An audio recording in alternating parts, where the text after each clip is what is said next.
Hey everyone, great to see you all again. Thanks for joining us for another installment of our parent training series. If you've not had a chance to check out our other videos, strongly encourage you to give those a look. And as always, hit that like and subscribe button for the latest ABA news. Today we're going to discuss an interesting topic, which is planned ignoring. We're going to go over 1, what it is, 2, why it is important in certain cases, and 3, how to implement strategies to do it successfully. If you've not had a chance to check out our other video going over the functions of behavior, give that a look before going further into this video. Let's get started. A lot of you are asking, Kyle, what is planned ignoring? Well, planned ignoring is a technique which involves withholding attention from a child's attention-seeking behavior, such as whining or screaming, in order to decrease its frequency of occurrence. So why is it important? This is a very important tool for parents. It allows the parents to ignore socially inappropriate or non-functional forms of communication, while also working to provide attention to appropriate social behaviors and communication.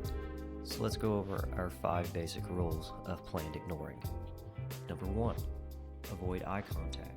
Do not look at the child when they are engaging in disruptive behaviors. 2, do not touch the child. Walk away if needed. 3, use a neutral facial expression and do not react to the disruptive behavior. 4, when the child is engaging in socially inappropriate behaviors, you should redirect to the desired behavior. We only want to respond when the child is using socially appropriate behaviors. So we could encourage the child to engage in a socially appropriate behavior through clear direction, tell them what you want them to do, and repeat the same instruction as many times as necessary, but while also ignoring the disruptive behaviors. 5, make sure your ignoring is obvious and exaggerated.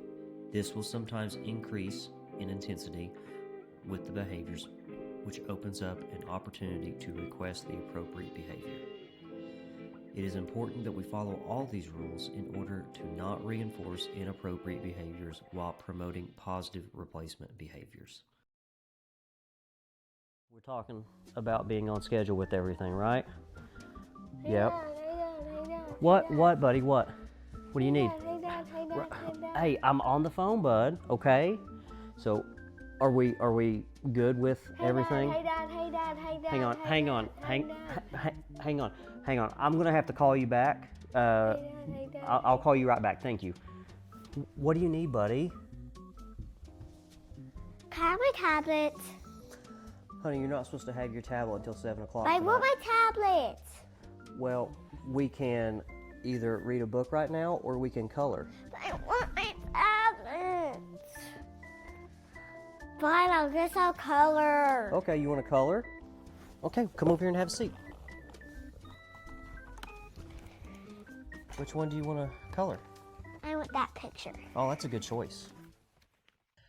There are some challenges that are associated with planned ignoring. Number 1, the ignored behavior will initially get worse. This is a classic, it gets worse before it gets better mentality. A child may be surprised at first that the parent is ignoring the behavior that has worked countless times before. So, the child may increase the intensity to make sure that the parent is aware of the behavior. This is an indicator that planned ignoring is having an effect and the behavior is in fact attention seeking. Number 2, some behaviors cannot be ignored. Certain behaviors can be too disruptive or dangerous to be ignored altogether.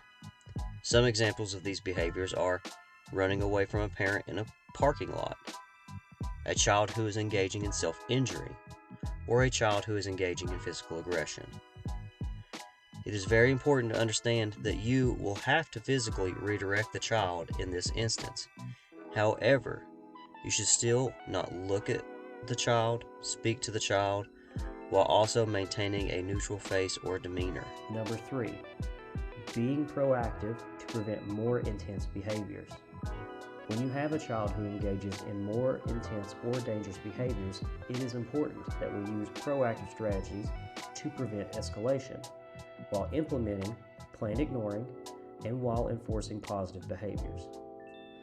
Let's take the example video for instance.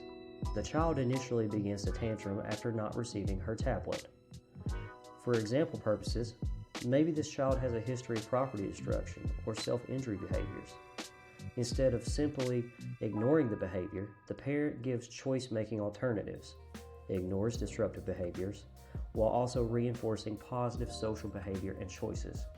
By not allowing it to escalate to a dangerous level, while also reinforcing positive behaviors, will eventually crowd out the disruptive behaviors over time. Number 4, children can learn to be persistent. Children are very resilient. They have tons of energy, more than most parents. So if you find yourself in a situation where you know you will not be able to effectively implement planned ignoring, you need to give in as soon as possible, rather than trying to implement planned ignoring and then giving in later on.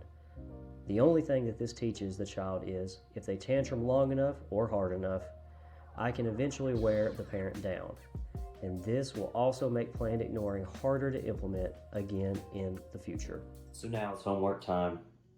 I want you to find a disruptive attention-seeking behavior that your child exhibits in the home and try to implement some of the planned ignoring principles covered in this video.